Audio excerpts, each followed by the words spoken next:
Hello everyone, नमस्ते। हजुरहरूलाई स्वागत छ ट्री हाउस भाउजू च्यानलमा। अनि आज चाहिँ म धेरै दिन बादमा भिडियो बनाउँदैछु है। स्पेसल चाहिँ के छ भन्दाखेरि चाहिँ यहाँनिर हाम्रो दिदीको घरमा चाहिँ मण्डली छ। अनि त्यो मण्डलीको चाहिँ केही तयारीहरू गर्दैछ। हामी प्रसादहरू बनाउँदैछु हो। चाहिँ मन्दिर है, मन्दिरमा हामीले कलर्सहरू पनि रेडी गरिसकेका छौँ।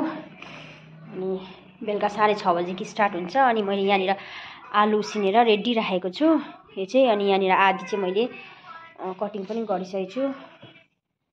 आजको यो प्रसाद हो। अन्त यहाँनिर चाहिँ खिरको लागि यहाँनिर दुध तात्दैछ है। खिर पनि बनाउने हामी प्रसादमा। अनि यहाँनिर चाहिँ मेरो छोरी फोन हेर्नुमा बिजी छ। हेलो हेलो रेसिका, के गरेको? अनि यहाँनिर चाहिँ मेरो छोरी आउँदैछ, रितिका, मेरो जेठी छोरी। यो पनि मलाई हेल्प गर्दैछ यहाँनिर।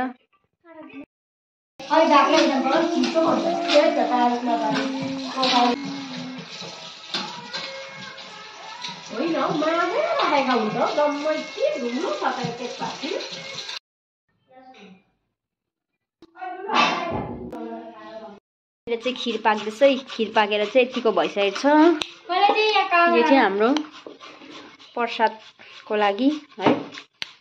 अन्त यहाँनिर चाहिँ म आलु फ्राई गर्नु आँटेको।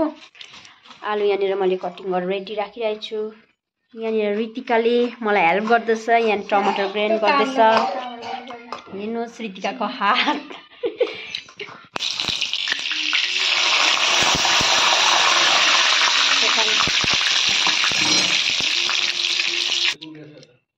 यहाँनिर चाहिँ आलु पाकेर रेडी भएको छ। यो चाहिँ आलु फ्राई हो। अनि हाम्रो खिर पनि रेडी भइसक्यो। अहिले चाहिँ हामी यहाँनिर रेडी भइरहेछ है। मन्दिरमा बस्नुको लागि चाहिँ रेडी भइसकेको छौँ। अनि यहाँनिर चाहिँ एक दुईजना आउनु हुँदैछ यहाँनिर। अनि